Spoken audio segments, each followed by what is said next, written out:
नमस्कार दोस्तों, मेरा नाम रमेश है और मैं मध्य प्रदेश के एक छोटे से गांव का रहने वाला हूं। आज मैं आप लोगों को जो कहानी सुनाने जा रहा हूं वो मेरी लाइफ की एक बहुत ही भयंकर और डरावनी घटना के बारे में है। और सच बता रहा हूं, जब वो सब मेरे साथ हुआ था ना, तो मेरी फटकर हाथ में आ गई, क्योंकि वो जो कुछ भी हुआ था वो सच में इतना ज्यादा डरावना था जिसकी मैंने कभी कल्पना भी नहीं की थी।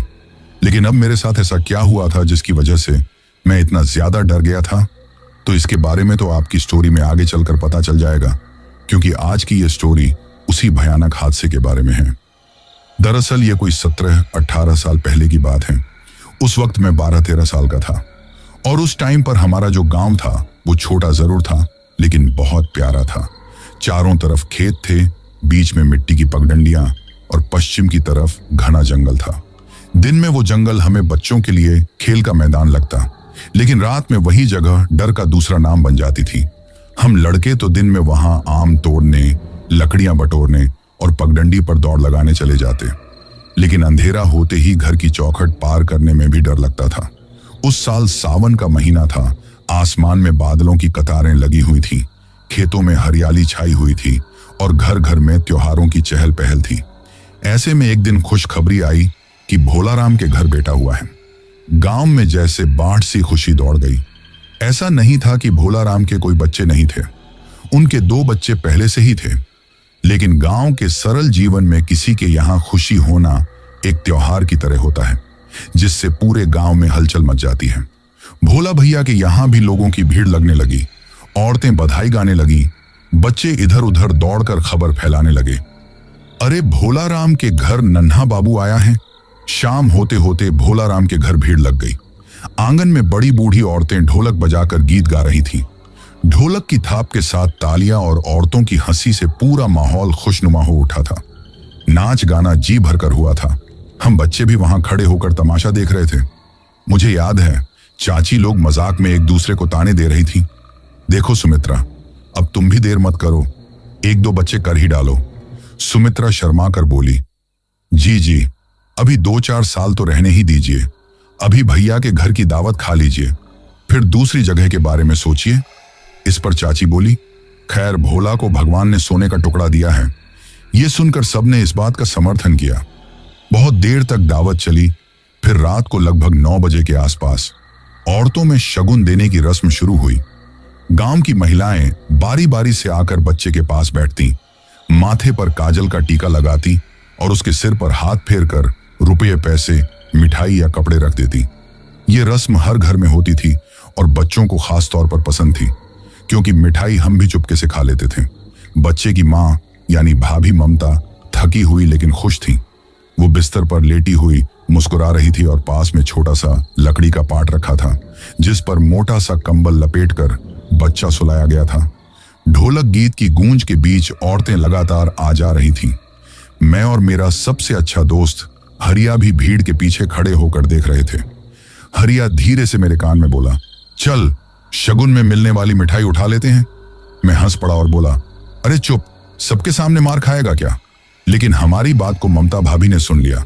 वो हंसने लगी और हम दोनों के साथ साथ और बच्चे खड़े थे। उनको सबको बुलाकर मिठाई बांटी। करीब आधा घंटा बीता होगा, तभी भाभी ममता ने बगल में हाथ बढ़ाकर बच्चे को उठाने की कोशिश की, पर जैसे ही उसने कंबल खोला उसका चेहरा पीला पड़ गया। उसकी आंखें फैल गईं, होंठ कांपने लगे और वो घबराई हुई आवाज में बोली, अरे ये कहां गया? पास बैठी औरत ने घबराकर पूछा, क्या हुआ बहू? भाभी का गला बैठा हुआ था। वो बोली, बच्चा नहीं है यहाँ। ये सुनते ही कमरे में खुसफुसाहट ही और फिर शोर मच गया। औरतें कंबल उठाकर बिस्तर के नीचे आसपास सब जगह देखने लगी। किसी ने कहा, अरे शायद दूध पिलाने के लिए कोई ले गया होगा। पर अगले ही पल आंगन से आवाज आई, नहीं, दूध पिलाने का जिम्मा ममता भाभी का ही था, कोई भी बच्चे को नहीं ले गया। किसी ने कहा, बिल्ली भी ले जा सकती है। तुरंत थी कोने टांड अलमारी, हर जगह ढूंढा जाने लगा, पर कुछ भी पता नहीं लगा। भीड़ अचानक शांत हो गई। ढोलक बजाना बंद कर दिया गया। अब वहां ममता भाभी की सिसकियां सुनाई दे रही थी। भोलाराम भैया अंदर दौड़े आए और पूछने लगे, क्या हुआ? जब उन्हें बताया गया तो उन्होंने तुरंत घर का दरवाजा देखा। वो अंदर से बंद था, खिड़कियां भी अंदर से बंद थीं, सब में कुंडी लगी थी। काका की आवाज गुस्से और डर से कांप रही थी। ये कैसे हो सकता है? गांव के लोग दरवाजे से झांक कर देखने लगे। औरतें बच्चे की मां को संभालने लगी, लेकिन उसका रोना बढ़ता जा रहा था।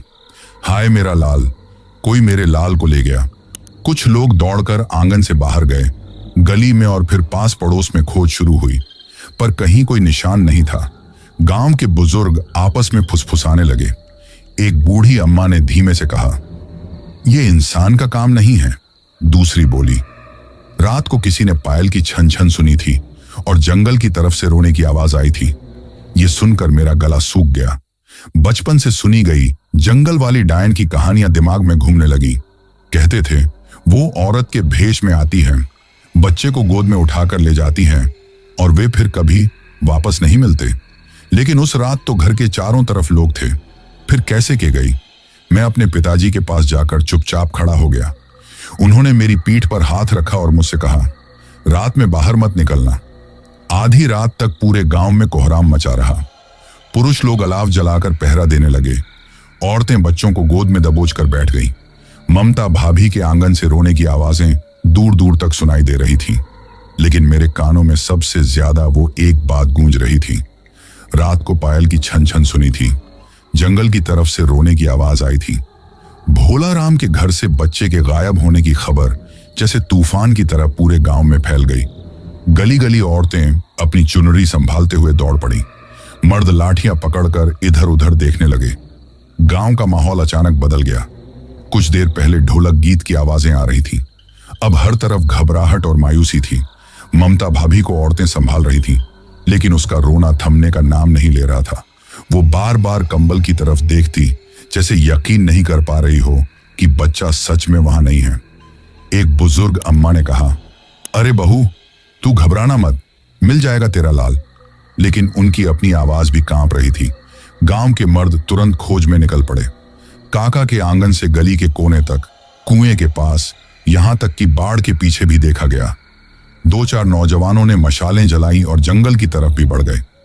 हम बच्चे उनके पीछे पीछे दौड़े, लेकिन पिताजी ने मेरी बांह पकड़कर रोक लिया। कह दिया ना, घर में रहा, ये बच्चों का खेल नहीं है। जंगल के किनारे तक गए लोगों में मेरा चचेरा भाई मुकेश भी था। वो लौटा तो उसका चेहरा पीला था और पसीने से भीगा हुआ था। उसने चौपाल में खड़े मर्दों से धीमे स्वर में कहा। कीचड़ में औरत के उल्टे पैरों के निशान थे। ये सुनते ही चौपाल पर बैठे बुजुर्ग चुप हो गए। कुछ ने भौहें चढ़ा ली, कुछ ने एक दूसरे की तरफ देखा। उल्टे पांव का मतलब गांव की पुरानी कहानियों के मुताबिक वो डायन भी हो सकती थी। लच्छू काका ने हंसते हुए कहा, अरे छोड़ो भी, ऐसे ही डर फैलाते हो। उल्टे पांव तो मैं भी बना दूं। देखो, उन्होंने मिट्टी पर उल्टे पैर के निशान बना दिए। कुछ बच्चे हंसने लगे, लेकिन बुजुर्गों की आंखों में हंसी नहीं थी। रतन बाबा ने गंभीर आवाज में कहा, मजाक मत करो लच्छू, ये मामला मजाक का नहीं है। शाम ढलते ही हर घर में दरवाजे बंद होने लगे। औरतें बच्चों को गोद में लेकर चुपचाप कमरे में बैठी रहीं, मानो डर रही हों कि अगर बच्चा आंखों से ओझल हुआ तो गायब हो जाएगा। गांव के मर्दों ने तय किया कि आज रात कोई नहीं सोएगा, सब पहरा देंगे। मेरे पिताजी भी लाठी लेकर आंगन में बैठ गए। मैं उनके पास ही बैठा था, लेकिन मेरी नजरें बार बार अंधेरे में जंगल की तरफ जा रही थीं। रात जैसे जैसे गहरी होती गई, हवा में ठंडक और अजीब सी खामोशी घुलने लगी। बस अलाव में जलती लकड़ियों की छट छट और कहीं दूर से झींगुर की आवाज आ रही थी। तभी मुझे हल्की सी आवाज सुनाई दी, जैसे कोई धीरे धीरे रो रहा हो। रोने के साथ पायल की बहुत हल्की छन छन भी सुनाई दे रही थी। मैंने पिताजी की तरफ देखा, उनके चेहरे पर भी चिंता थी। उन्होंने लाठी को कसकर पकड़ा और बिना मेरी तरफ देखे कहा, अंदर जाओ रमेश, दरवाजा बंद कर लो। मैं बिना कुछ कहे अंदर चला गया, लेकिन नींद आंखों से कोसों दूर थी। पायल और रोने की वो आवाज मैं भूल ही नहीं पा रहा था। मैं मन ही मन सोच रहा था, क्या सच में गांव की पुरानी कहानियां सच हैं? सुबह होते ही चौपाल पर भीड़ लग गई। कुछ लोग कसम खा रहे थे कि उन्होंने रात में सफेद कपड़ों में एक औरत को जंगल के किनारे खड़े देखा था। एक ने कहा, उसके बाल खुले थे और चेहरा दिखता ही नहीं था, बस अंधेरा सा था। दूसरे ने कहा, अरे नहीं, वो तो हवा का खेल था, डर के मारे तुम्हें भ्रम हो गया। लेकिन उसी वक्त रतन बाबा ने सबको शांत कर दिया। वे बोले, कान खोलकर सुन लो सब, ये इंसान का काम नहीं है। जो भी है पुरानी आत्मा है। औरत के भेष में घर में आती हैं और बच्चों को उठा ले जाती हैं। यहां भी ये किसी औरत के भेष में आई और बच्चे को ले गई। ये बात सुनकर मुझे इतना डर लगा कि मुझे घर से बाहर निकलने में भी दहशत होती थी। बचपन में सुनी गई जंगल वाली डायन की कहानियां आंखों के आगे घूमने लगी। हम बच्चे जहां पहले शाम तक खेतों में खेलते थे, अब सूरज ढलते ही घर के आंगन में सिमट जाते थे और रात में पेशाब जाने तक के लिए माँ या बाप को साथ ले जाना पड़ता था। लेकिन ये डर यही नहीं रुकने वाला था। भोलाराम के बच्चे का कोई पता नहीं चला और पूरे गांव का डर अभी ताजा ही था कि खबर आई कि गांव में अगले ही हफ्ते एक और बच्चा पैदा होने वाला था। भोलाराम के बच्चे के गायब होने के बाद पूरा गांव डरा हुआ था। पता नहीं कितनी बातें और कितनी कहानियां इस घटना के साथ जोड़ दी गई थी। जब कोई किसी से बात करता तो अपनी तरफ से एक नई कहानी सुना देता। कुछ भी हो, लेकिन भोलाराम के यहाँ तो मातम पसर गया था। इसी बीच में खबर आई कि गांव के शंकरलाल के यहाँ भी बच्चा होने वाला है। ये सुनकर लोग खुश होने की बजाय डर गए। औरतें आपस में कहने लगी, भोलाराम के यहाँ तो तब भी पहले से बच्चे थे, लेकिन शंकरलाल के यहाँ तो ये अभी पहला बच्चा है। ये सही सलामत रहे, इसे कुछ ना हो, वरना बहुत बुरा होगा। पता नहीं इस गांव पर किस मनहूस की छाया पड़ गई। अब की बार तो कुछ करना पड़ेगा, वरना ये डायन गांव के सारे बच्चे ले जाएगी। शाम को चौपाल में पंचायत बैठी। लोगों ने तय किया कि इस बार बच्चा पैदा होते ही उसकी रखवाली के लिए कुछ उपाय करना चाहिए। पंचायत में बुजुर्गों ने बताया कि पहले जब कोई ऐसी घटनाएं होती थीं, तब ओझा को बुलाया जाता था। उन पुराने ओझाओं में भैरव ओझा का नाम दूर दूर तक है। उसी को बुलवा लिया जाए, वो चौकसी करेगा, तंत्र मंत्र करेगा, फिर डायन फटक तक नहीं सकेगी। सबकी सहमति पाकर गांव के दो नौजवान महेंद्र और बुधराम रातों रात पड़ोस के कस्बे से नामी ओझा भैरव बाबा को लेकर आ गए। भैरव बाबा लंबा चौड़ा आदमी था। वो सफेद धोती पहने हुए था, काले कुर्ते पर ताबीज लटकाए हुए था और उसके हाथ में त्रिशूल था। उसकी आंखें लाल लाल थीं और दाढ़ी में हल्की सी सफेदी थी। गांव में आते ही उसने ऊंची आवाज में कहा, जहां भैरव बाबा खड़े वहां भूत प्रेत भागे। गांव के लोग थोड़ी हिम्मत पा गए, लेकिन उनके चेहरों पर चिंता साफ थी। बाबा को सीधे शंकरलाल के घर ले जाया गया। उधर शंकरलाल का आंगन सूना था। इस बार शंकरलाल के यहाँ कोई भी औरत नहीं आई थी, क्योंकि उन्हें पता था कि उनकी आड़ में कोई भी औरत आ सकती है। इसीलिए शंकरलाल के यहाँ उसके अपने घर के लोग थे, जिससे कि अच्छी तरीके से सबकी पहचान हो जाए और भीड़ का कोई फायदा ना उठा सके। माहौल में पहले जैसी मस्ती नहीं थी। हर किसी की नजर बार बार दरवाजे और खिड़की की तरफ जा रही थी, मानो डर हो कि कहीं बाहर से कुछ आ ना जाए। रात के करीब 11 बजे बच्चे के रोने की आवाज आई। सबके चेहरे पर एक पल के लिए खुशी चमकी, लेकिन अगले ही पल डर ने फिर कब्जा कर लिया। बच्चे को साफ करके सफेद कपड़े में लपेटा गया और ओझा ने तुरंत उसके पास नींबू मिर्च, ताबीज और राख रख दी। भैरव बाबा ने ढेर सारे मंत्र पढ़े, कमरे में धूप और अगरबत्ती जलाई और त्रिशूल दीवार के पास गाड़ दिया। फिर ऊंची आवाज में बोला, जिसकी नजर इस बच्चे पर है उसका सर्वनाश हो। गांव के लोग बाहर खड़े होकर सुन रहे थे। कुछ बुजुर्ग संतोष में सिर हिला रहे थे, लेकिन मैं देख रहा था कि बाबा बार बार दरवाजे की तरफ ऐसे देख रहा था जैसे कुछ डर उसे भीतर ही भीतर खा रहा हो। आधी रात के करीब अचानक बाहर कुत्ते भौंकने लगे। कुत्तों की भौंक में गुस्सा कम और डर ज्यादा था। साथ ही हवा में हल्की सी बासी खुशबू फैलने लगी, जैसे किसी ने मिट्टी में भीगे बाल सुखाए हों। बाबा ने मंत्र पढ़ना तेज कर दिया, लेकिन उसकी आंखें चौड़ी हो गईं। तभी बाहर से बहुत धीमे कदमों की आहट आई और उसके साथ पायल की छन छन भी सुनाई दी। गांव की औरतें एकदम चुप हो गईं। मर्द लाठी कसकर पकड़े खड़े थे, लेकिन किसी की हिम्मत नहीं थी कि बाहर जाकर देखें। भैरव बाबा ने गहरी सांस ली, लेकिन उसने दरवाजा खोलने की हिम्मत नहीं की। उसने केवल दरवाजे पर राख फेंकी और जोर से चिल्लाया, जो भी है भाग जा, नहीं तो भस्म कर दूंगा। कुछ पल सन्नाटा रहा, फिर अचानक बच्चे के रोने की आवाज कमरे में गूंज उठी, लेकिन वो रोना नाजुक नहीं था। उसमें एक अजीब खिंचाव था, जैसे कोई दूर से बुला रहा हो। बाबा ने तुरंत मां से कहा, बच्चे को गोद में कसकर पकड़ ले। मां ने बच्चे को सीने से चिपका लिया, लेकिन तभी एक तेज हवा का झोंका आया और कमरे की दिया बाती सब बुझ गई। अंधेरे में बस बच्चे का रोना और बाहर पायल की छन छन थी। बाबा ने त्रिशूल हाथ में लिया, लेकिन दरवाजे की तरफ बढ़ते ही जैसे उसके पैर थम गए, उसकी सांसें भारी हो गईं, माथे पर पसीना छलक आया। फिर उसने धीरे धीरे त्रिशूल नीचे रखा और बोला, यह बहुत पुरानी ताकत है, इसके पास जाने का मतलब मौत को बुलाना है।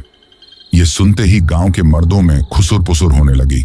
कुछ ने कहा, बाबा डर गया है। कुछ बोले, नहीं, यह तो जान बचाने की चाल है। वो रात सही सलामत कट गई। इस बार कोई बड़ी दावत भी नहीं हुई और किसी बाहरी औरत को आने ही नहीं दिया गया। जो भी थी वो सब अपने ही घर की थी। रात किसी तरह कट गई, लेकिन सुबह जब औरतें बच्चे को शगुन देने आईं तो वही हुआ जो भोलाराम के घर हुआ था। कंबल खाली था। शंकरलाल की पत्नी के चीखने की आवाज पूरे गांव में गूंज गई और इस बार गांव वालों का भरोसा भी टूट गया। ना ओंझा पर विश्वास रहा, ना अपने पहरे पर। सिर्फ ये यकीन रह गया कि जंगल वाली डायन जो भी हैं बहुत चालाक और ताकतवर हैं और अब उसे रोकना आसान नहीं होगा। भोलाराम का बच्चा गया, फिर शंकरलाल का बच्चा भी चला गया। दो बच्चों के यूं गायब हो जाने के बाद गांव में मातम सा माहौल था। कोई ढोलक की आवाज नहीं सुनाई देती थी, कोई नाच गाना नहीं था। औरतें भी अब रात को आपस में बैठकर गीत नहीं गाती, बस दरवाजे बंद करके अपने अपने घर में दुबकी रहती। ऐसे में तीसरी बार खबर आई कि श्यामू चाचा के घर बच्चा होने वाला है। इस बार तो गांव के बड़े बुजुर्ग भी परेशान थे। चौपाल में बैठकर सब सोचने लगे कि क्या किया जाए।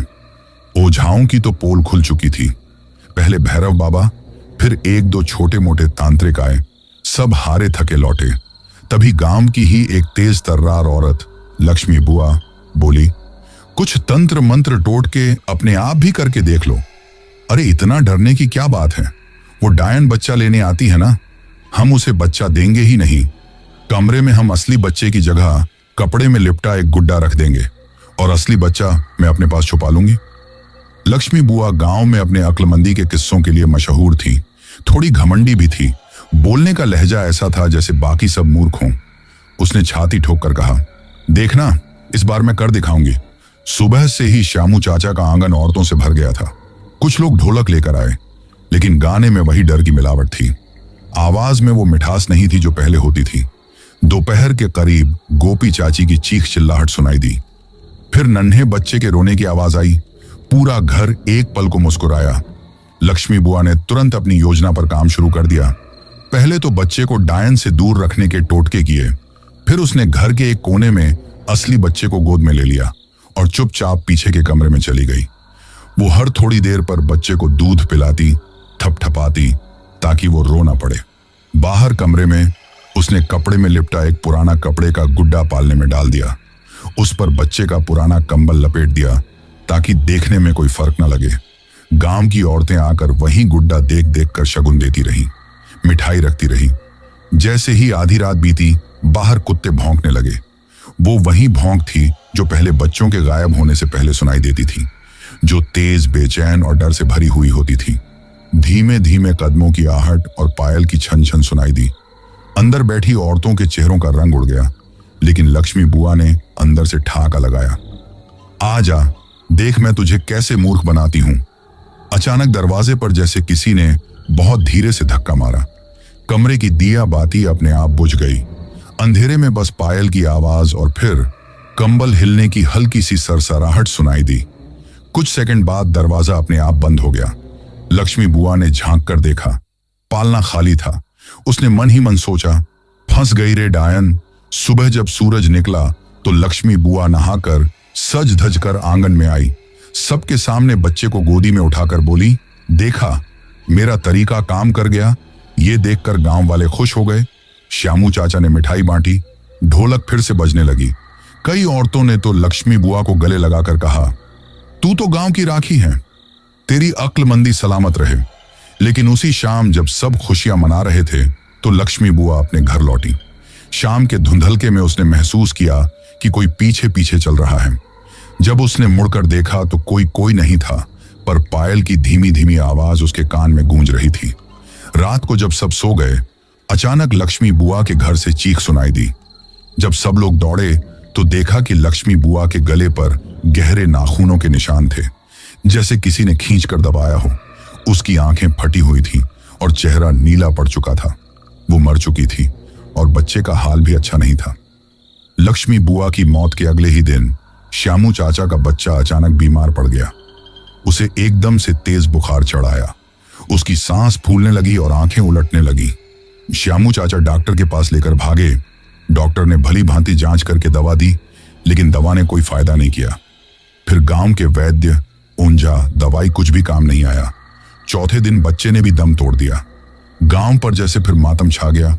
लोगों ने तय किया ये डायन सिर्फ चालाक ही नहीं बल्कि बदला लेने वाली भी हैं। अब सबने एक नई तरकीब सोचने की ठानी। बुजुर्ग बोले, हम मिलकर पहरा देंगे और इस बार बच्चा एकदम बीच आंगन में रखा जाएगा।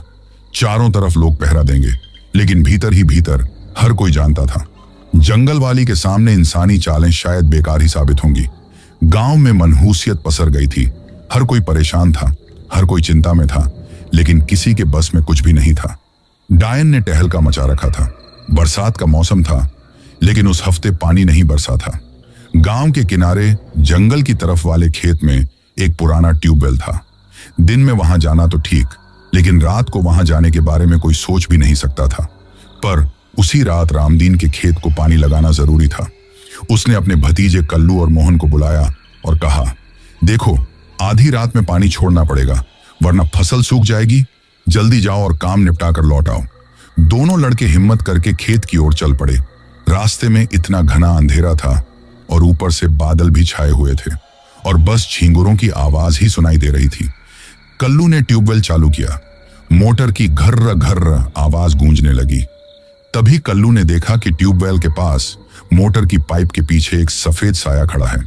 उसका चेहरा दिख नहीं रहा था, बस लंबे बाल हवा में उड़ रहे थे। मोहन बोला, कल्लू, ये कौन है? यहां तो कोई नहीं था। दोनों ने सोचा शायद कोई और किसान होगा, लेकिन अचानक वो साया धीरे धीरे उनकी तरफ बढ़ने लगा। जब चेहरा साफ दिखा तो दोनों की रूह कांप गई।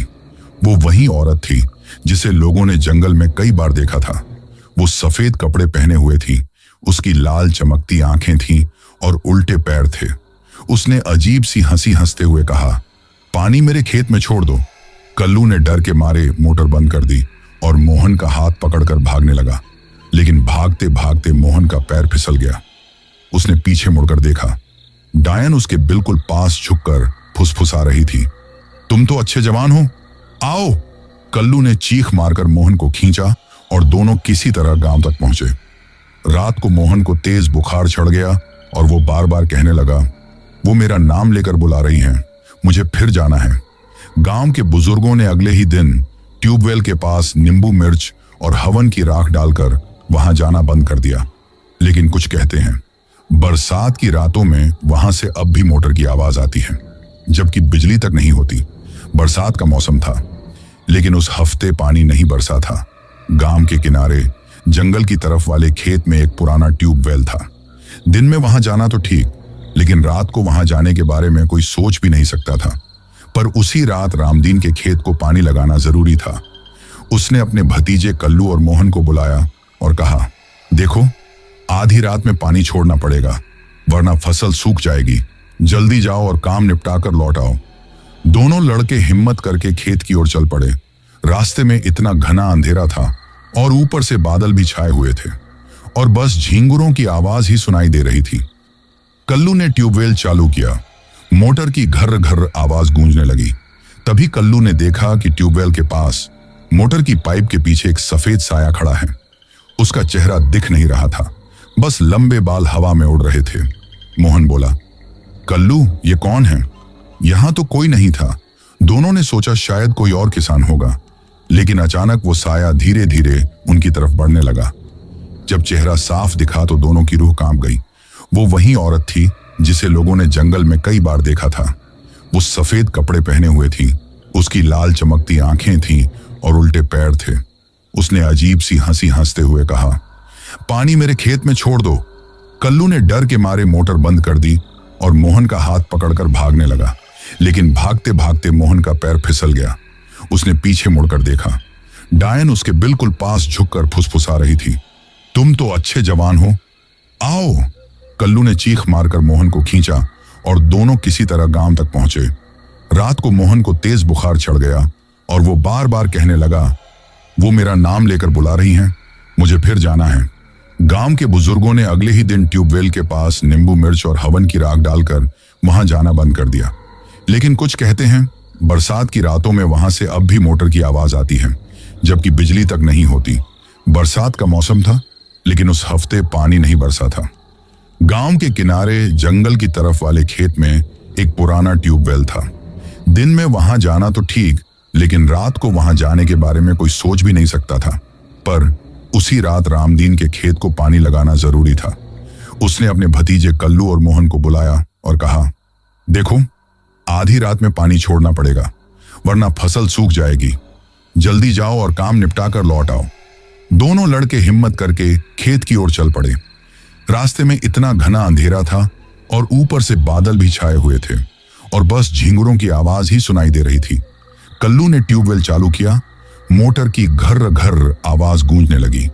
तभी कल्लू ने देखा कि ट्यूबवेल के पास मोटर की पाइप के पीछे एक सफेद साया खड़ा है। उसका चेहरा दिख नहीं रहा था, बस लंबे बाल हवा में उड़ रहे थे। मोहन बोला, कल्लू, ये कौन है? यहां तो कोई नहीं था। दोनों ने सोचा शायद कोई और किसान होगा, लेकिन अचानक वो साया धीरे धीरे उनकी तरफ बढ़ने लगा। जब चेहरा साफ दिखा तो दोनों की रूह कांप गई। वो वही औरत थी जिसे लोगों ने जंगल में कई बार देखा था। वो सफेद कपड़े पहने हुए थी, उसकी लाल चमकती आंखें थीं और उल्टे पैर थे। उसने अजीब सी हंसी हंसते हुए कहा, पानी मेरे खेत में छोड़ दो। कल्लू ने डर के मारे मोटर बंद कर दी और मोहन का हाथ पकड़कर भागने लगा, लेकिन भागते भागते मोहन का पैर फिसल गया। उसने पीछे मुड़कर देखा। डायन उसके बिल्कुल पास झुककर फुसफुसा रही थी, तुम तो अच्छे जवान हो, आओ। कल्लू ने चीख मारकर मोहन को खींचा और दोनों किसी तरह गांव तक पहुंचे।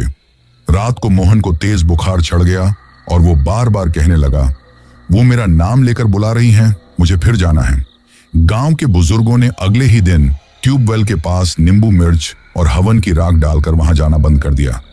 लेकिन कुछ कहते हैं बरसात की रातों में वहां से अब भी मोटर की आवाज आती है, जबकि बिजली तक नहीं होती। बरसात की ही बात है। सावन की पहली तेज बरसात हुई। बिजली चमक रही थी, बादल गरज रहे थे और कच्चे रास्तों पर पानी बह रहा था। गांव की सीमा पर एक बैलगाड़ी कीचड़ में फंस गई। गाड़ी वाला परेशान होकर बैलों को हाँक रहा था, मगर बैलगाड़ी निकल ही नहीं पा रही थी। ऐसे ही शाम हो गई, लेकिन कोई मदद करने वाला नहीं मिला। तभी उसे पीछे से किसी ने पुकारा, भैया जरा मदद कर दो, मेरा घर यहीं पास में है। गाड़ी वाले ने मुड़कर देखा। एक औरत पूरी तरह भीगी हुई खड़ी थी। उसके सफेद कपड़े उसके शरीर से चिपके हुए थे और लंबे बालों से पानी टपक रहा था। गाड़ी वाले ने डरते डरते पूछा, बहन जी, इस वक्त आप यहाँ क्या कर रही हैं? औरत ने मुस्कुराकर कहा, अरे मैं तो यही रहती हूँ, बस थोड़ा सामान लेकर आई थी। आप छोड़ दो, मैं आपकी बैलगाड़ी कीचड़ से निकाल देती हूँ। और उसने इतनी भारी बैलगाड़ी पलक झपकते ही निकाल दी। उसे गाड़ी वाला डर गया, लेकिन वो उसे बैठाकर गांव की तरफ चल पड़ा। लेकिन जैसे ही बैलगाड़ी उस पुराने पीपल के पेड़ के पास पहुंची, बैल बेकाबू होकर रुक गए। गाड़ी वाला उतरा और बैलों को संभालने लगा। तभी उसे पीछे से फुसफुसाहट सुनाई दी, क्या तुम्हें मेरा घर पहचान में नहीं आया? उसने मुड़कर देखा, औरत के पैर उल्टे थे। फिर गाड़ी वाले की चीख गांव तक सुनाई दी। लोग टॉर्च लेकर पहुंचे, लेकिन वहां सिर्फ बैलगाड़ी थी और उसके नीचे ताजा खून का बड़ा धब्बा था। पीपल के ऊपर एक पल के लिए किसी ने एक सफेद साया झूलते हुए देखा, फिर वो गायब हो गया। गांव के बुजुर्ग फिर कहने लगे, हमने कहा था ऐसे श्राप कभी पूरी तरह खत्म नहीं होते। ऐसे ही माहौल में एक दिन खबर मिली कि यहाँ नाटक कंपनी आने को है। ये सुनते हैं गांव में खुशी की लहर दौड़ गई। बच्चे तो मारे खुशी के फूले नहीं समा रहे थे। गांव में मेले ठेले साल में कई बार लगते थे, लेकिन नाटक कंपनी का आना अलग ही उत्साह भर देता था। जब खबर सुन ली तो फिर नाटक कंपनी के आने का इंतजार होने लगा। अक्सर लोग एक दूसरे से पूछते कि कब आएगी नाटक कंपनी, तो लोग बताते कि अभी 15 दिन हैं। अब ये इंतजार भी बहुत भारी लग रहा था। मैं तो एक एक दिन गिन रहा था। आखिरकार वो दिन आ ही गया। सुबह से ही बच्चे चिल्ला चिल्ला कर बताने लगे, अरे आज रात चौपाल पर नाटक होगा, नाटक कंपनी आई है, पूरे ट्रक भर के कपड़े और साजो सामान लाए हैं। शाम होते होते चौपाल पर हलचल मच गई। दूर दूर से औरतें लाल पीली साड़ियों में, मर्द धोती कुर्ता पहनकर, बच्चे हाथ में गुब्बारे और भुने चने लेकर पहुंचने लगे। ऊंची जगह पर रोशनी का इंतजाम किया गया था और बीच में बांस बल्ली का ऊंचा मंच बना था जिस पर रंग बिरंगे पर्दे टंगे थे। मेरा पूरा खानदान वहां पहुंच गया। मैं अपने पिताजी, चाचा, चाची और अपने बड़े भाई के साथ वहां आगे की जगह घेर कर बैठ गया था। मंच के बगल में ही जोकर खड़ा था। वो लाल रंग की नकली नाक लगाए हुए था। उसकी हरी पगड़ी थी, लाल कुर्ता और नीला पाजामा था और चेहरा सफेद रंग से पुता हुआ था। वो जैसे ही बच्चों को आंख मारता, बच्चे हंस हंस कर लोटपोट हो जाते। मंच के पीछे से ढोल नगाड़ों की आवाज आई और फिर नाटक शुरू हुआ। पहला सीन था राजा रानी का। राजा मखमली कुर्ता और नकली मुकुट पहने था और रानी ने भारी भरकम लहंगा और चमकीली चुनरी ओढ़ रखी थी। बीच बीच में जोकर आकर राजा से अजीबो गरीब सवाल पूछ देता। राजा जी, आपके पास तो 4 हाथी हैं, फिर ससुराल जाने के लिए बैलगाड़ी क्यों? राजा हंसकर टाल देता और जनता ठहाके लगाती। हमारा पूरा परिवार भी मजे ले रहा था। चाची बार बार मुझसे कहती, देख वो रानी के गहने नकली हैं। भाई कहता, अरे असली हों भी तो इतनी रोशनी में कौन पहचानेगा। तभी भीड़ में एक हलचल सी हुई। हमारे बगल में बैठे लड़के अचानक एक ही दिशा में देखने लगे। मैंने गर्दन घुमाई तो देखा एक औरत आई थी जिसे हमने पहले कभी गांव में नहीं देखा था। उसने नीले रंग की चमकीली साड़ी पहन रखी थी, बाल में गजरा और माथे पर बड़ी सी बिंदी थी। उसका चेहरा साफ सुथरा, गोरा और आंखें अजीब चमक लिए हुए थी। वो बहुत खूबसूरत लग रही थी। कुछ युवक, जिनमें राम खेलावन और भोला भी थे, उसकी ओर बार बार देखने लगे। जोकर की बातें उनके कानों तक नहीं पहुंच रही थी, बस उस औरत की मुस्कान और आंखें दिख रही थी। वे आपस में फुसफुसाने लगे, किसके यहां से आई हैं ये? शायद चौधरी के रिश्तेदार होंगे, नाटक देखने आए होंगे। रिश्तेदार हो या ना हो, नजर तो हमारी है। फिर उनमें से एक ने हंसकर कहा, आज नाटक के बाद इसे छोड़ने का बहाना करेंगे। वो औरत चुपचाप नाटक देख रही थी, लेकिन उसकी आंखें किसी खास जगह नहीं टिक रही थी, मानो वो हर चेहरे को एक पल के लिए देखती और फिर नगर घुमा देती। मेरे भाई ने कान में कहा, ये बड़ी अजीब है, देखना इसमें कुछ गड़बड़ है। मैंने मजाक में कहा, गड़बड़ तो हमारे गांव के लौंडों में है जो इसे देख के पागल हो रहे हैं। पहला दृश्य खत्म होते ही वो औरत धीरे धीरे पंडाल से बाहर निकल गई। राम खेलावन ने भोला से कहा, चल देख आते हैं कहां जाती हैं। वे दोनों उसके पीछे पीछे चले। जब वे उसका पीछा करने लगे तो हम दोनों भाई भी जिज्ञासा में थोड़ी दूरी से पीछे पीछे गए। अंधेरी गली से होते हुए वे गांव के किनारे तक पहुंचे। वो औरत बिना मुड़े चलती रही, यहां तक कि जंगल के रास्ते में पहुंच गई। जैसे जैसे वो जंगल की तरफ बढ़ रही थी, वैसे वैसे गांव की रोशनी पीछे छूटती जा रही थी और अंधेरा घना होता जा रहा था। लड़के अब भी फुसफुसा रहे थे, अरे इसे पकड़कर बात कर लेते हैं, इतना दूर क्यों जा रही हैं ये? भोला हिचकिचाया और डरते हुए बोला, अरे रात के इस पहर में जंगल में कौन जाता है? ये कौन है? लेकिन राम खेलावन को अजीब सा खिंचाव महसूस हो रहा था। वो आगे बढ़ा, तभी वो औरत एक जगह जाकर रुक गई और उसने अचानक रुककर पीछे देखा। उसकी आंखें लाल थीं और होंठों पर ऐसी मुस्कान थी कि दोनों के पैरों तले जमीन खिसक गई। उन्होंने देखा कि उसके पैर उल्टे हैं और वो धीरे धीरे हवा में ऊपर उठने लगी। अगले ही पल उसने ऐसी चीख मारी कि दोनों के कान सुन्न हो गए। लड़कों की आंखें फटी की फटी रह गई। एक ने चीख मारी, भागो ये डायन है, और फिर सब ऐसे भागे जैसे जान निकल रही हो। हम सब भागते हुए वापस पंडाल तक पहुंचे, लेकिन वहां पहुंचकर देखा वही औरत मंच पर एक नर्तकी के रूप में खड़ी थी, जैसे उसने कभी पंडाल छोड़ा ही ना हो। अभी अभी तो उसे हम लोग जंगल में छोड़कर आए थे, फिर ये यहां कैसे आ गई? उसे यहां मौजूद देखकर राम खिलावन, भोला और हम दोनों भाई वहां से उल्टे पांव गांव की तरफ दौड़े। घर पहुंचते पहुंचते भाई के पसीने छूट गए थे और जैसे ही दरवाजा पार किया वो धड़ाम से बैठ गया। रात को उसे बुखार आ गया। उस रात के बाद नाटक देखने वालों में से 4 लोग बीमार पड़े और राम खेलावन महीनों तक रात में नींद में चिल्लाता रहा। वो मुझे जंगल में बुला रही है। गांव में दूसरे दिन अफवाह फैल गई, डायन अब खुलेआम घूम रही हैं। वो नाटक देखने भी आई थी। गांव में डायन के खुलकर घूमने की खबर फैलते ही सब लोग डर के साए में जीने लगे थे। रात के समय लोग अपने घरों के दरवाजे बंद करके दियों की रोशनी में बैठकर दुआएं करने लगे। पिताजी ने कहा, इस बार हमें कोई ऐसा बुलाना होगा जो इस आत्मा से निपट सके। गांव वालों ने तय किया कि शहर से बड़े तांत्रिक को बुलाया जाए। अगले ही दिन खबर आई, तांत्रिक आनंद आ रहे हैं। आनंद तांत्रिक का बड़ा नाम था कि उसने बड़े बड़े भूत प्रेत और डायन डाकिनी वश में किए हैं। गांव वाले उत्सुकता से तांत्रिक को देखने के लिए आने लगे। अब लोगों के मन में डर और उत्सुकता की मिलीजुली भावना भरी हुई थी। जब आनंद तांत्रिक गांव पहुंचा तो उसका किसी सेलिब्रिटी की तरह स्वागत किया गया। उसका पहनावा भी थोड़ा अलग था।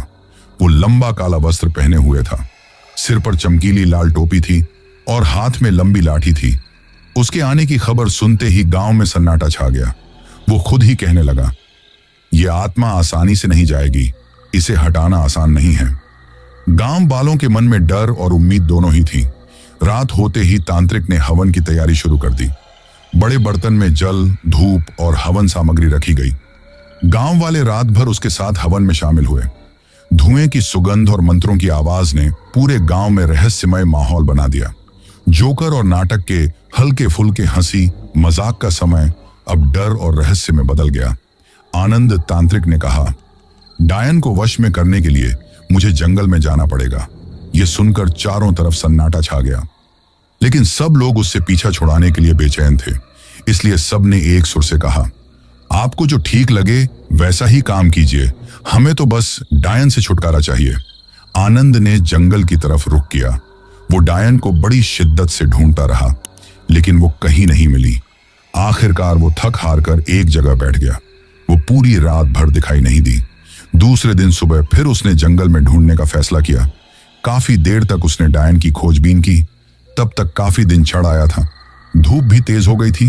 वो सुस्ताने के लिए एक पेड़ की जड़ पर बैठ गया। अब उसे तेज प्यास लग रही थी। जब नहीं रहा गया तो वो उठा और आसपास पानी की तलाश करने लगा। जैसे ही वो आगे बढ़ा, अचानक उसे बड़ी सुंदर औरत दिखाई दी जो पानी की गगरी को कमर पर रखकर लिए जा रही थी। उसका रूप देखकर आनंद तांत्रिक समझ गया कि ये वही है जिसका गांव वाले जिक्र कर रहे थे कि वो नाटक देखने आती थी। ये बिल्कुल वैसी ही थी। उसकी साड़ी सितारों से टंकी हुई थी जो धूप पड़ने से झिलमिला रही थी, खूब चमक रही थी। बालों का गजरा हवा में हिल रहा था। उसकी आंखें सीधे आनंद की आंखों में मिली। तांत्रिक आनंद को एक अजीब सा झटका लगा, जैसे उसकी पूरी चेतना उस औरत के सम्मोहन में फंस गई हो। उसने बड़ी मीठी आवाज में पूछा, प्यास लगी है, पानी पियोगे? तांत्रिक आनंद ने हाँ में सिर हिला दिया। वो बोली, चलो मेरी कुटिया पर चलो, वहां कुछ खाने पीने के लिए भी दूंगी। वो बिना सोचे समझे उसके पीछे चलने लगा। तांत्रिक का अनुभव और ज्ञान उसके सम्मोहन के सामने कुछ नहीं कर पाया।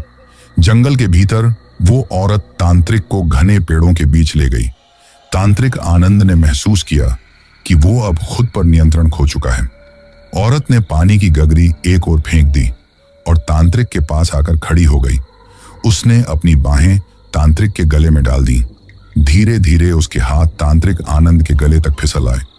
उसने गले में अपनी उंगलियां फिराई और बड़ी मीठी आवाज में बोली, मेरी तरफ नहीं देखोगे, मुझे ढूंढते फिर रहे हो और मुझे देख भी नहीं रहे हो, मैं सामने खड़ी हूं।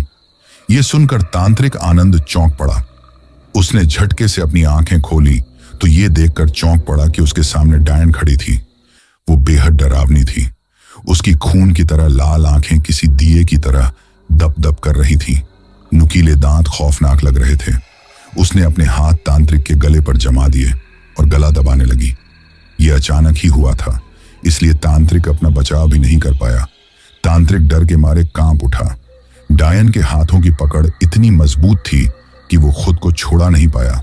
उसका दम घुटने लगा। उसे लगा कि अब उसकी जान निकल ही जाएगी। वो अपने को बचाने के लिए अपने हाथ पांव मार रहा था। तभी उसके हाथों में उसकी छोटी आ गई। उसने पूरी ताकत से उसकी छोटी को खींचा तो डायन कराह उठी और उसकी पकड़ ढीली पड़ गई।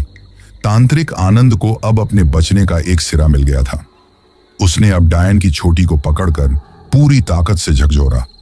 अब डायन अपने को बचाने के लिए जद्दोजहद करने लगी। तांत्रिक की गर्दन से उसके हाथ छूट गए। उल्टा अब वो अपने आप को बचाने लगी। बड़ी मुश्किल से उसने अपने आप को छुड़ाया और जंगल में भाग खड़ी हुई। तांत्रिक ने देखा कि वो डायन जंगल के अंधेरे में भागी जा रही थी। उसके पैर उल्टे थे।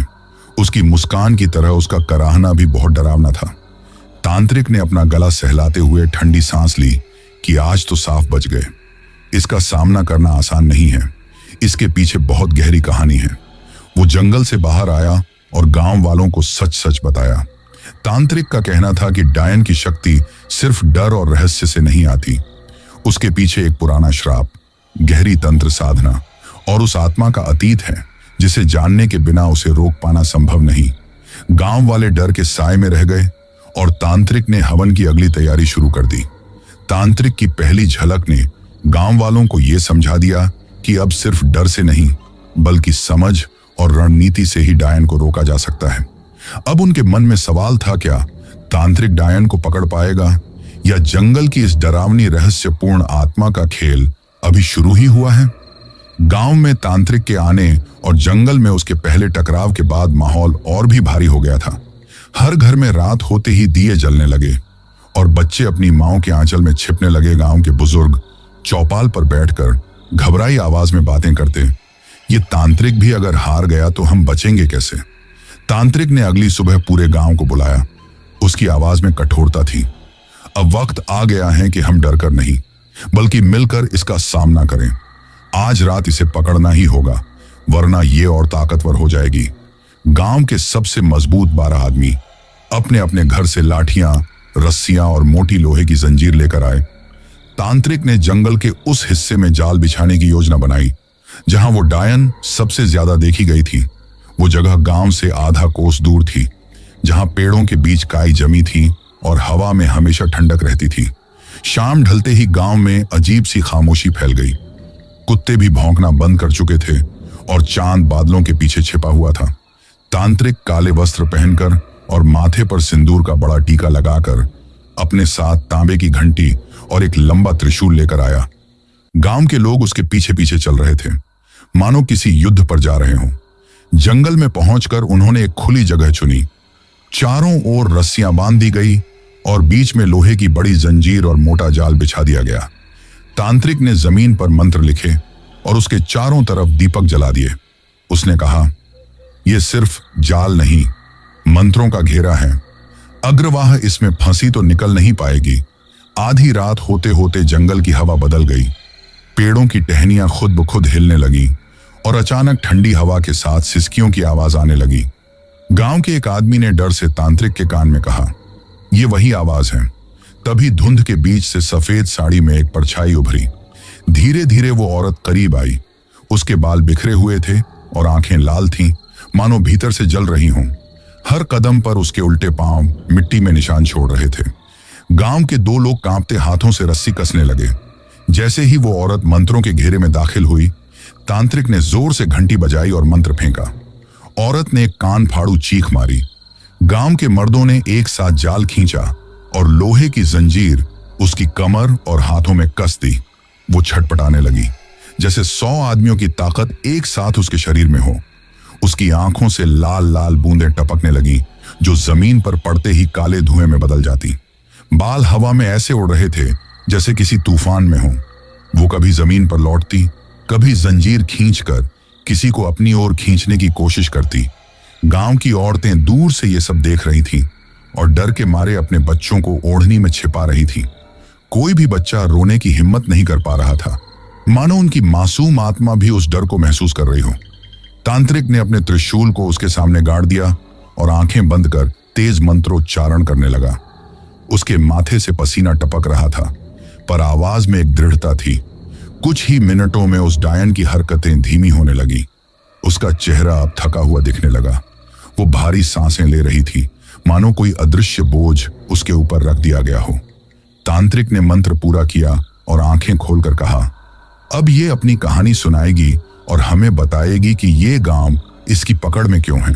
गांव वाले हिम्मत करके थोड़ा पास आए, लेकिन फिर भी दूरी बनाए रखी। डायन ने तांत्रिक की ओर घूरते हुए एक धीमी फटी हुई आवाज में कहा, तुम सुनना चाहते हो तो सुनो। मेरी कहानी खून और धोखे से शुरू होती है। उसकी आंखों में फिर वही लाल चमक उभरी और सबके दिल में एक साथ डर और जिज्ञासा जागी। गांव वालों को अब पहली बार लग रहा था कि वो इस खौफनाक रहस्य के सच के बिल्कुल करीब हैं। अब डायन के बारे में सब पता चलेगा। चांदनी रात थी, मगर जंगल के उस हिस्से में जहां तांत्रिक ने डायन को जंजीरों में कैद किया था, वहां अंधेरा जैसे और भी घना हो गया था। पेड़ों की टहनियां आपस में टकरा रही थीं, हवा में ठंडी सनसनाहट थी और हर कुछ पल पर रात के पंछियों की भयानक आवाजें गूंज जाती थीं। गांव के लोग थोड़ी दूरी पर खड़े थे, कोई पास आने की हिम्मत नहीं कर पा रहा था। गांव की औरतें घर के अंदर से झांक रही थीं। कई ने बच्चों को खाट के नीचे या ओटले के पीछे छुपा रखा था। कोई पास आने की हिम्मत नहीं कर रहा था। मैं और मेरा बड़ा भाई भी भीड़ में थे। दिल इतना जोर जोर से धड़क रहा था कि कान में बस धक धक सुनाई दे रहा था। हम बचपन से इस डायन की कहानियां सुनते आए थे, लेकिन आज पहली बार उसे इतने पास देख रहे थे। तांत्रिक अपने मंत्रोच्चार में मग्न था, पर उसकी आंखें उस कैद औरत पर टिकी थी। तांत्रिक ने अपनी लकड़ी की माला को मरोड़ा और गंभीर आवाज में कहा, आज ये खुद अपना सच बोलेगी। जो बातें सालों से इसने अपने अंदर दबा रखी हैं, वो आज निकलेंगी। तांत्रिक ने अग्निकुंड के पास बैठकर मंत्र पढ़ना शुरू किया। धुएं में घी और जड़ी बूटियों की गंध फैल गई। मंत्रों की आवाज बढ़ती गई और अचानक डायन ने एक जोर का चीख मारी, इतनी जोर से कि पास का पीपल का पेड़ भी कांप गया। वो हांफते हुए बोली, तुम लोग मेरा सच जानना चाहते हो? सुनो मेरी कहानी, सुनो उस औरत की दास्तान जो तुम लोगों की तरह हंसती बोलती थी और जिसे तुम लोगों ने मिलकर मारा। तभी तांत्रिक ने कड़क आवाज में कहा, अब सच बोलो, कौन हो तुम? क्यों इस गांव के मासूम बच्चों का खून पीती हो? वो औरत धीमे से मुस्कुराई। उसकी मुस्कान में ऐसा दर्द और नफरत मिली हुई थी जिसे देखकर आदमी समझ नहीं पा रहा था कि ये हंसी है या रोना। फिर उसकी आवाज आई, तुम लोग मुझे डायन कहते हो, पर कभी सोचा है मैं डायन बनी क्यों? मैं भी तुम्हारी तरह इंसान थी, पत्नी थी, बहू थी और एक उम्मीद में जी रही थी कि मेरा भी घर खुशियों से भर जाएगा। लेकिन मेरे अपने ही लोगों ने मुझे जिंदा रहते हुए मार डाला। गांव वालों ने एक दूसरे को देखा। हवा में खामोशी और भारी हो गई। डायन ने आंखें बंद की और अपने अतीत में लौट गई। उसकी आवाज में अब एक अजीब मुलायमपन था, जैसे अपने पुराने दिनों को याद करते हुए कोई रोता हो। वो कहने लगी, मेरा नाम राधिका था। मैं यहीं से 4 कोस दूर एक छोटे से टोले में ब्याह कर आई थी। पति हरिदास खेतों में काम करता था, सीधा सादा आदमी था। हमारे पास ज्यादा जमीन नहीं थी, लेकिन 2 वक्त का गुजारा ठीक हो जाता था। सास बूढ़ी थी मगर तेज तर्रार थी और जेठ जेठानी का घर हमारे आंगन से लगा हुआ था। गांव में सबसे बड़ा सवाल यही था कि बच्चा कब होगा। शादी के 2 साल बीत गए, लेकिन मेरी कोख खाली रही। हर त्योहार, हर शादी ब्याह में औरतें ताना मारती, अरे राधिका, तेरी गोद कब भरेगी? पहले मैं हंसकर टाल देती थी, लेकिन अंदर से हर ताना मेरे दिल को छील देता था। 5वें साल आखिर भगवान ने मेरी सुन ली। मैं मां बनने वाली थी। उस वक्त मेरे और हरिदास के चेहरे पर जो चमक थी वो मैंने कभी नहीं देखी थी। गांव की औरतें बधाई देने आईं। सास ने भी पहली बार मेरे लिए अपने हाथ से खीर बनाई। 9 महीने बाद सावन की एक रात मैंने एक बेटे को जन्म दिया। आंगन में ढोलक बजी, औरतों ने सोहर गाया। मैंने अपने लाल को गोद में लिया। उसके छोटे छोटे हाथ पांव देखे तो लगा अब मेरे जीवन का हर दुख खत्म हो गया है। राधिका की आंखों से आंसू बह निकले। गांव की औरतें सुनते सुनते पल्लू से अपने चेहरे पोंछने लगी, लेकिन खुशियां ज्यादा दिन टिकती कहां हैं। मेरे जेठ की हमारी आधी जमीन पर नजर थी। उसे पता था कि अगर मेरा बच्चा जिंदा रहा तो उसका हिस्सा भी इस बच्चे को मिलेगा। वो ये नहीं चाहता था। उसने और उसकी बीवी ने मेरे पति के कान भरने शुरू किए। तेरी बीवी तो आई बड़ी चालाक है, तेरे बच्चे को बिगाड़ देगी, हमारे हिस्से में हिस्सा डालेगी। हरिदास पहले तो मेरी ढाल बना रहा, मगर धीरे धीरे वो भी ठंडा पड़ गया। बच्चे के जन्म के 10वें दिन अमावस की रात थी। आसमान में एक भी तारा नहीं था। हवा तेज थी और किवाड़ चरमरा रहे थे। मैं अपने बेटे को दूध पिलाकर सोई ही थी कि अचानक दरवाजा चरमराकर खुला। जेठानी भीतर आई, मुस्कुराते हुए बोली, अरे छोटी, मैं जरा बच्चे को देख लूं, कितना प्यारा है। मैंने सोचा कोई बुराई नहीं, पर जैसे ही उसने बच्चे को लिया उसकी आंखों में कुछ अजीब चमक दिखी। उसने कहा, छोटी बाहर नीम के नीचे बैठकर गोदी में ले लूं, हवा लगेगी बच्चे को। मैं थकी हुई थी। मैंने हाँ कर दी, पर 2 मिनट बाद ही बाहर से मेरे बच्चे के रोने की आवाज आई। फिर अचानक खामोशी हो गई। राधिका का गला भर आया लेकिन उसने कहानी जारी रखी। मैं दौड़कर बाहर गई। नीम के नीचे कोई नहीं था, सिर्फ एक कंबल पड़ा था और उस पर लाल लाल खून लगा था। मैं पागलों की तरह चीखने लगी, मेरा बच्चा कहाँ है? गांव के लोग इकट्ठा हुए, लेकिन किसी ने कुछ नहीं देखा। हरिदास ने कहा, शायद जंगली जानवर उठा ले गया। मैंने कहा कि बच्चे को तो मुझसे जेठानी जी ले गई थी। तो मेरे जेठानी तमक नहीं कर आ गई और बोली, झूठ बोल रही हैं। कर्मजली अपने आप तो लापरवाही से सोती रही और कोई जानवर आकर बच्चे को उठा ले गया। तुझे पता भी नहीं चला और मुझ पर ही इल्जाम थोप रही है। तुझे भगवान के यहां भी जगह नहीं मिलेगी। तेरी जुबान पर कीड़े पड़े। मेरे पति ने भी जेठानी की बात मानी। मैं चिल्ला चिल्ला कर कहती रही कि जेठानी ने मेरे बच्चे को मारा है, पर मेरे दिल को पता था ये जानवर का काम नहीं था, ये इंसानों का किया हुआ काम था। अगले दिन जेठानी ने मुझे दूध में जहर दे दिया। मैं तड़पती रही और वे दोनों मेरे पति और जेठानी खड़े देखते रहे। उन्होंने सबसे कह दिया कि बच्चे की लापरवाही में मौत हो गई, इसी से शर्म के मारे इसने जहर खा लिया है। गांव के सब लोग मुझे देखने आ रहे थे। सबके सामने यही बात हो गई कि मैंने खुद ही जहर खाया है। मैं सबको सच बताना चाहती थी, लेकिन मेरी जुबान ही बंद हो गई थी। मेरी आवाज ही नहीं निकल रही थी। मेरी सांस टूट गई और मेरी लाश को खेत के किनारे गाड़ दिया गया। लेकिन मेरा मन, मेरी आत्मा चैन से नहीं गई। मैंने कसम खाई कि हर उस मां से उसका बच्चा छीनूंगी जिसने मेरा दर्द नहीं समझा। मरते मरते भी मेरी आत्मा ने देखा कि मुझको गाड़ने के लिए मेरे पति हरिदास और जेठ के अलावा 3 लोग और भी थे, और ये 3 लोग मेरे जेठ रामपाल के साथी थे। मेरे टोले नौगांव के रामपाल के वे तीनों साथी यही मौजूद हैं। मैंने अपनी तंत्र शक्ति से बहुत कुछ पता लगा लिया है, वो भी मैं अभी बताऊंगी, पर पहले मैं अपनी बात सुना दूं। मेरी आंखें बंद हुई और जब खुली तो मैं अंधेरे जंगल में थी। सामने एक बूढ़ी औरत खड़ी थी। उसकी कमर झुकी हुई थी, बाल सफेद थे और आंखों में अजीब सी नीली रोशनी थी। उसने कहा, राधिका, मैं इस जंगल की डायन हूं। पूरा इलाका मेरे कहर से आज तक थर थर कांपता आया है। मेरी उम्र तो अब हो चुकी।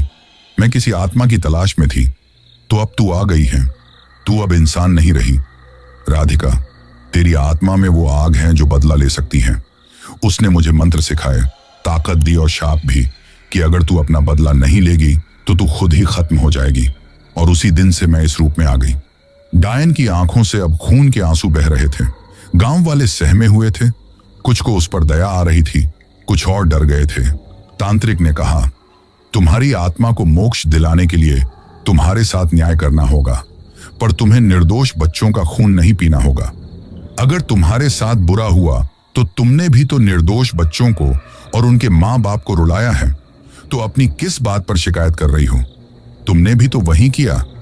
मेरी इस बात पर वो डायन बिफर पड़ी और उसने कहा, ये कैसे कह सकते हो कि मैंने निर्दोष की जान ली है? जिन्होंने मेरे बच्चे की और मेरी जान ली है, मैंने भी उनके ही बच्चों की जान ली है।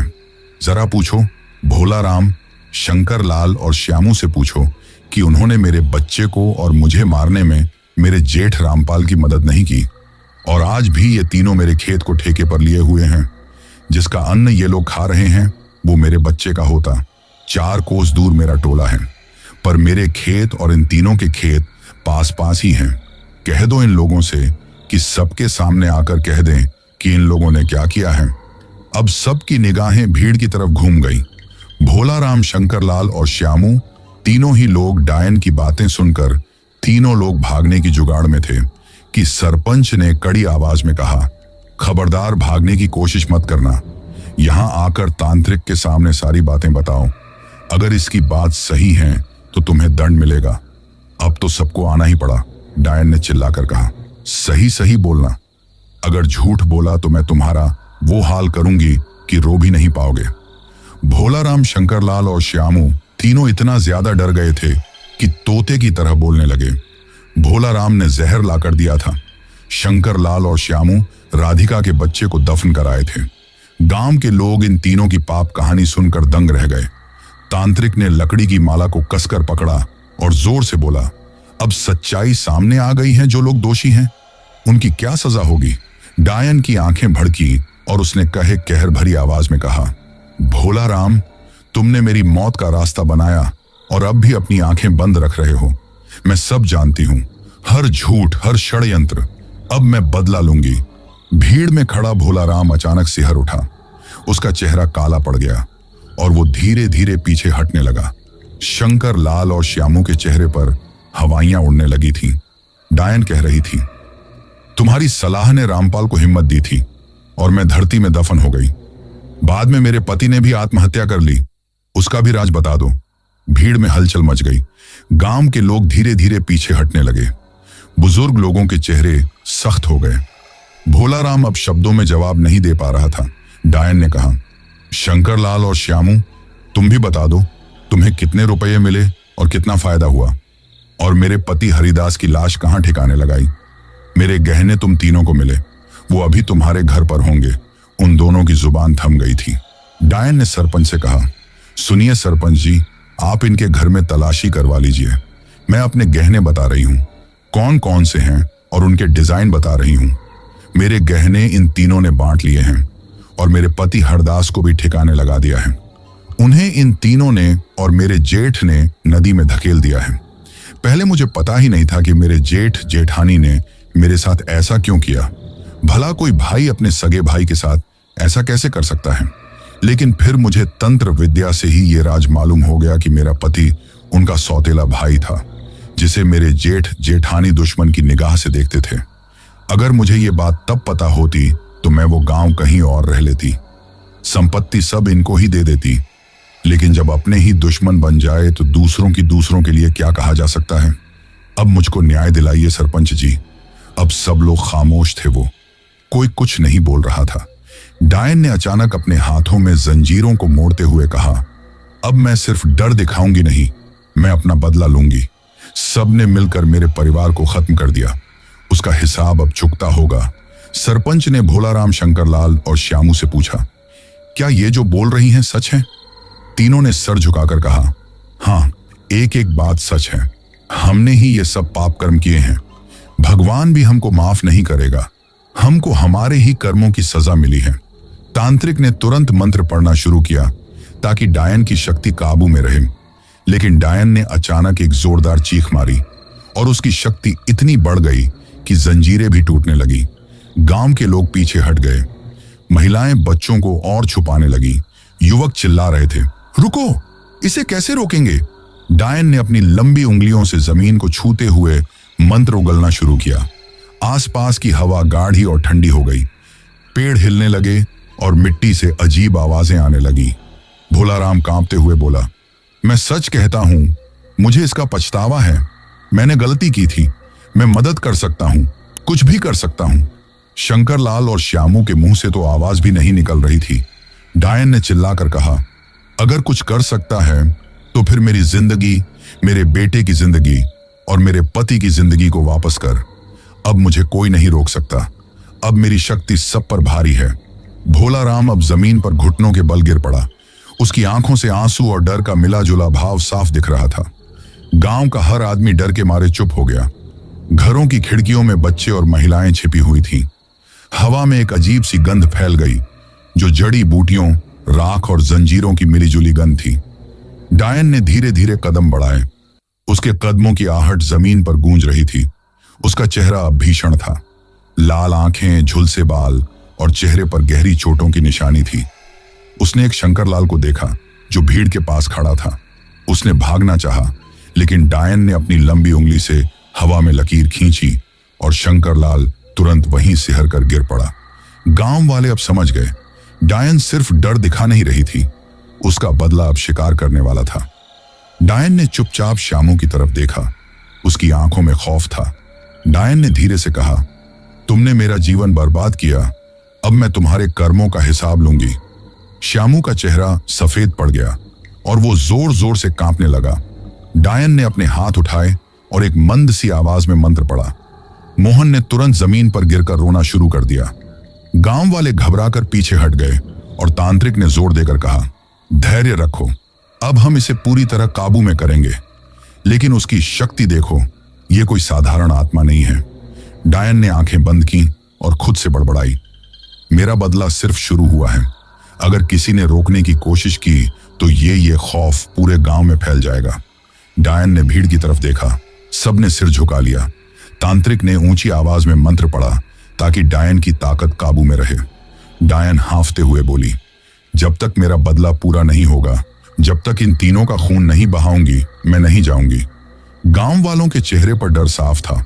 गांव पर रात का साया ऐसे उतर चुका था मानो किसी ने काले मखमल का पर्दा आसमान पर टांग दिया हो।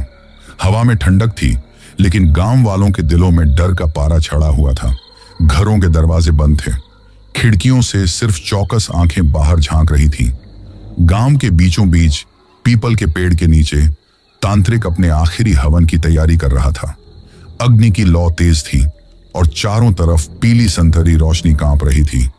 मंत्रों की गूंज ने माहौल को और भी रहस्यमय बना दिया था।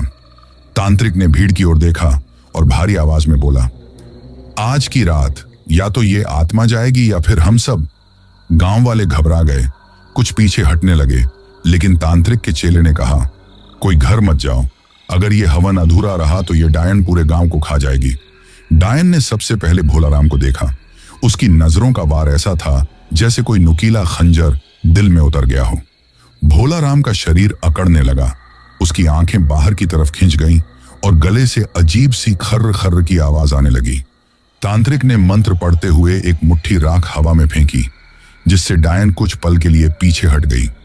लेकिन उसने आंखों से भोलाराम को इशारा किया, तुमसे मेरा बदला पूरा हुआ, अब तुम्हें कोई नहीं बचा सकता। और अगले ही पल भोलाराम पीपल के नीचे बेजान होकर धड़ाम से गिर पड़ा।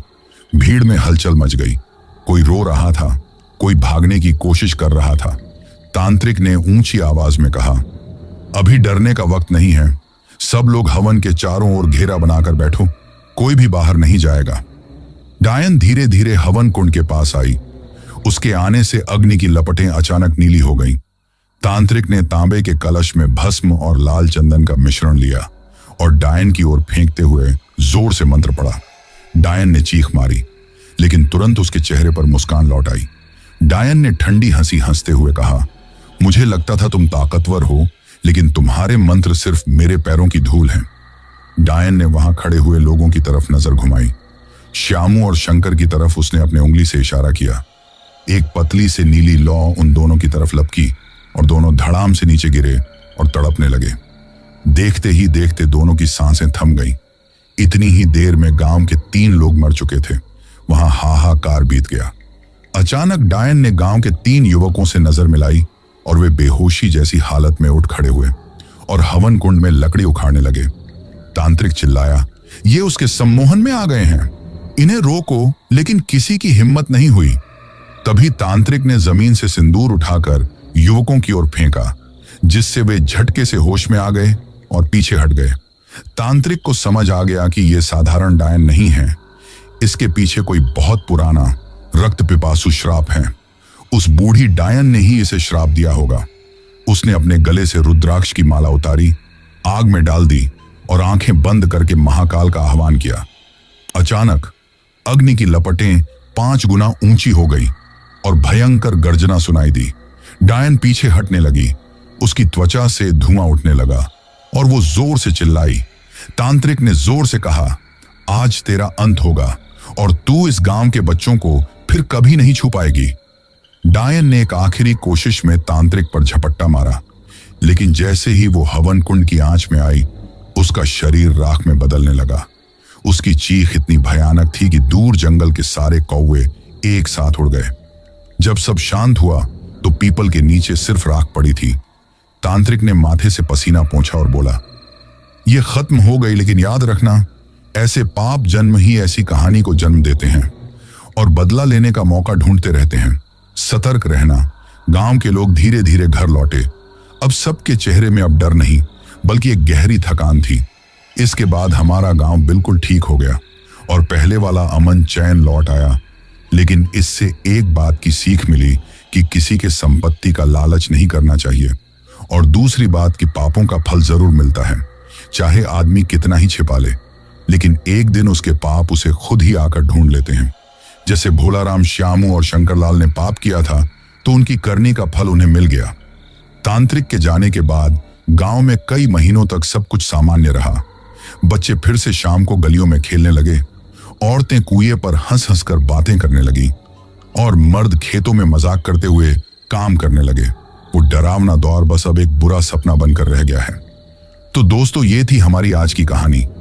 कहानी आपको कैसी लगी ये आप मुझे कमेंट बॉक्स में कमेंट करके जरूर बताना।